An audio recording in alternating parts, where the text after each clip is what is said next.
Okay, so Bol Bol has been setting scrimmages on fire because he's a 7'2" guy with a 7'8" wingspan who at times has looked like a shooting guard or something. I mean, he's been attempting threes. He has been taking the ball up the floor himself on the dribble, like after a rebound. He's been running the floor very effectively.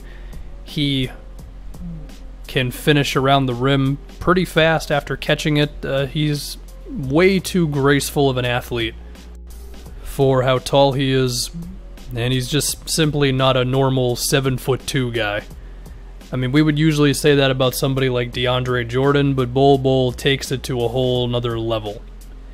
And there's a lot to talk about here between his potential and what should the Nuggets do with him in terms of, like, should he really play that much outside the scrimmage games, his contract situation. There is a bit here with Bol.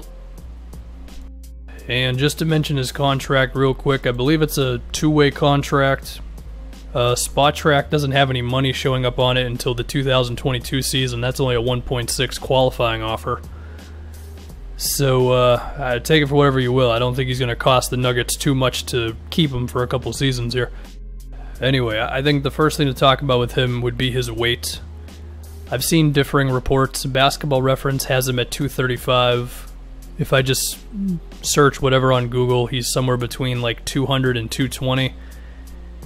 He's going to have to gain some more. I mean, there's a decent amount of forwards who are heavier than Bol is. Now, I guess it's possible that if he gained too much weight, that he could lose some of what makes him really exciting right now, which is that athleticism and stuff, and the nimbleness, I guess.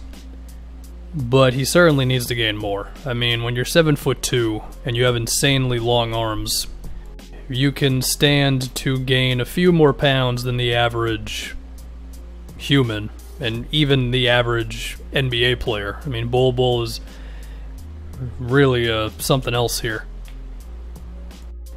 And that would help in a million areas. I mean, I know he's looked great so far, but if he was playing against good NBA starters, big guys, all that routinely, we'll get into his proper position and all that in a moment, but against those types of guys, if he would not be able to defend in the post, or if he would not be able to just power through dudes for dunks and layups and random hook shot things, then that would of course make his job tougher.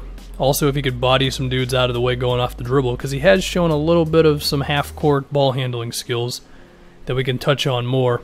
I mean, the guy's shown basically everything. Like, you can address any part of his game, really. But yeah, he's simply going to have to do that, gain more weight. And also, I think it would be huge for setting screens, because right now he's so thin that if he sets a screen, it doesn't do anything, you know? I mean, there's NBA players who can already fight over screens from like an Alex Len or a Steven Adams type of big guy. So when you got a dude who's as skinny as Bol Bol setting a screen on you, there's not going to be much of an actual screen. So that type of stuff is going to have to matter.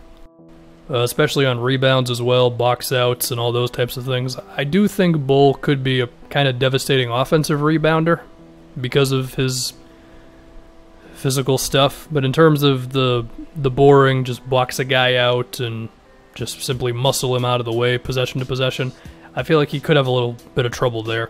Granted, nowadays, so many defensive rebounds are uncontested because teams emphasize transition defense so much. It wouldn't be as big of an issue as if it was like 10 years ago, but it does still matter. I mean, if Bol Bol was matched up against, you know, the centers I mentioned earlier, Alex Len, Steven Adams, or Tristan Thompson, Andre Drummond, whoever, I think there's a chance he could definitely get overwhelmed trying to box those types of guys out, possession to possession. Now, there's a chance he'd be playing more power forward than center, and we can touch on that, well, probably right now, to be honest. And I think a lot of that would come down to his jump shot. His shooting certainly looks weird, but based on everything you read before we got here, Bol was a legit outside shooter.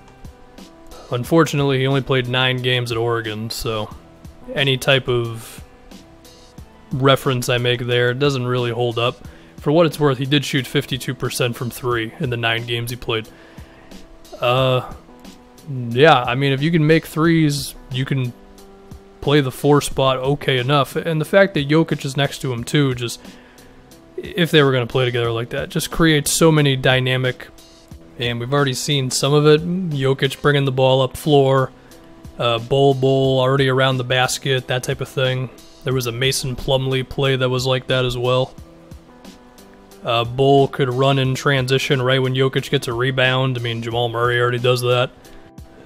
This is assuming, of course, that Bol is eventually playing like at least 17 minutes a game or something, which, given his frame, I don't know what the real ceiling is on his minutes, because, I mean, the only way to put it, like, his chances of getting hurt are just higher than the normal players. You know, like, at a certain point, you're just so damn tall, especially with his play style, to where it can be tough. I mean, the guy's approaching like Ralph Sampson levels of whatever, where, I mean, Sampson, I believe it was his knees got messed up. I mean, Yao Ming, it was the foot.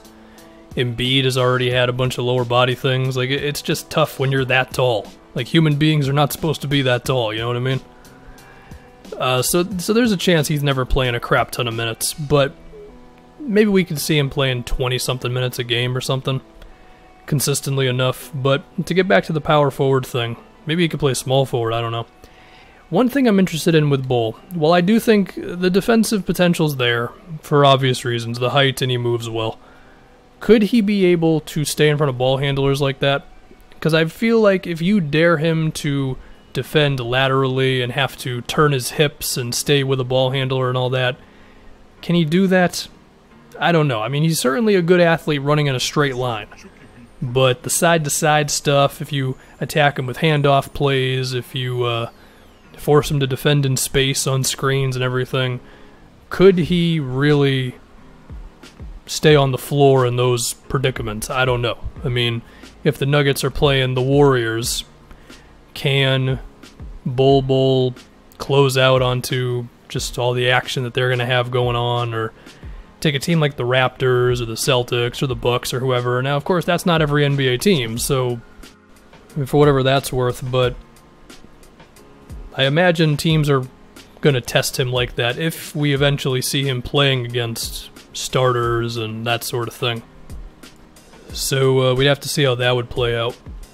If we think about his handle a little bit more now, so he's certainly good enough to bring it up floor himself off of a rebound. He did have that one pull-up 3, which, side note, he seems very confident in his jumper, which that helps project that he's going to be good there.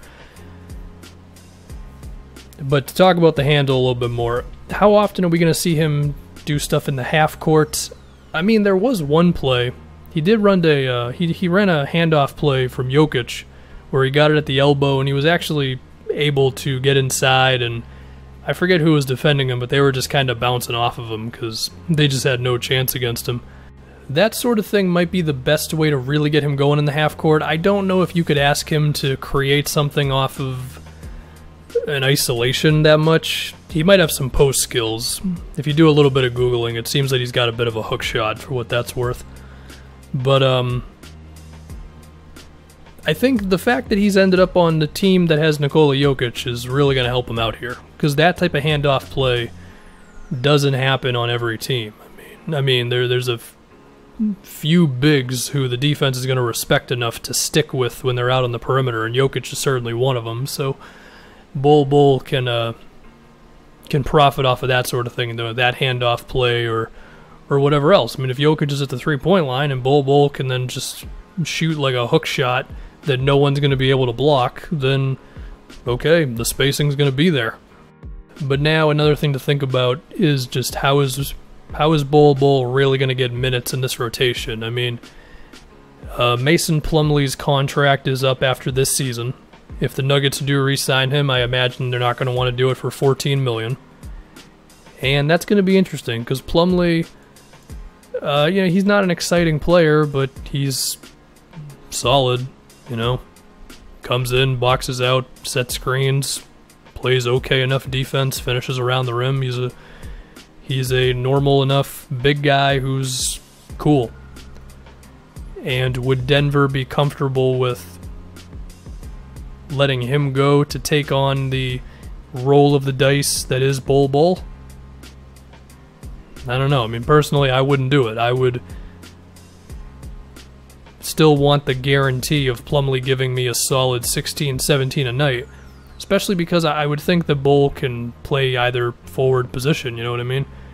So then you think about it a little bit more, though, and it does get tough. I mean, we got Paul Millsap, we got Jeremy Grant, we got Michael Porter Jr., Torrey Craig as well. Will Barton kind of blurs the lines of being a 3. They still have a lot of guys on this roster, and it'll be interesting to see just who they choose. I mean, you know, you look at Millsap, right? $30 million for Millsap is too much. I think we would all agree there. That being said, Millsap has been good for this team. I mean, his lineup numbers are excellent. Basically, whenever Millsap plays, the Nuggets are really good. Now, he pretty much always plays with Jokic, so take that for what you will.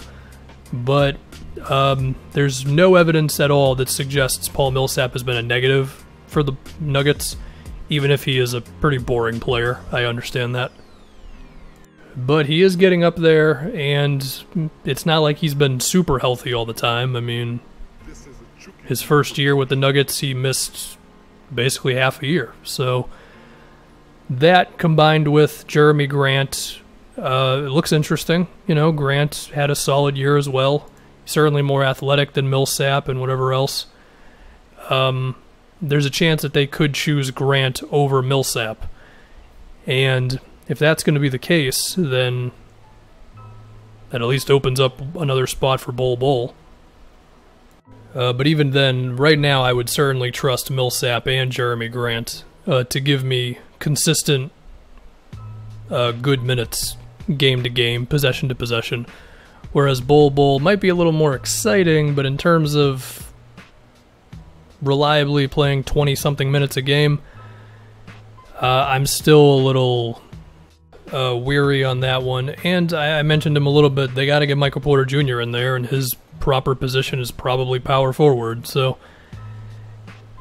yeah, it just seems like any type of way that I want to do it, it just seems like Bol Bol's destiny for this team is a guy off the bench who can be exciting and probably still do a lot of things, but I just can't picture them choosing him over Michael Porter Jr. or Jeremy Grant or Paul Millsap in terms of minutes and all that. I mean, maybe there's a chance that they lose out on Millsap and Grant because maybe some other team offers Millsap a lot, and probably the same thing for Grant, but assuming one of those guys is on the roster, I highly doubt Bol Bol would be playing more minutes than that guy. You know what I mean?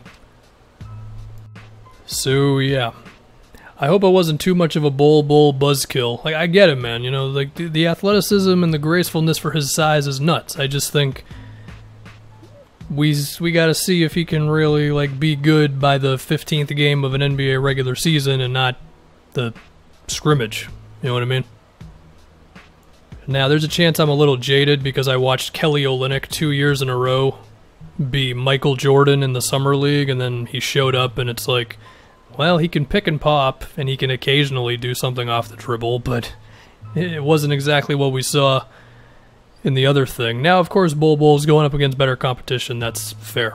This is not like a Summer League until about the fourth quarter, and then the scrimmage games kind of dissolve into that. Anyway,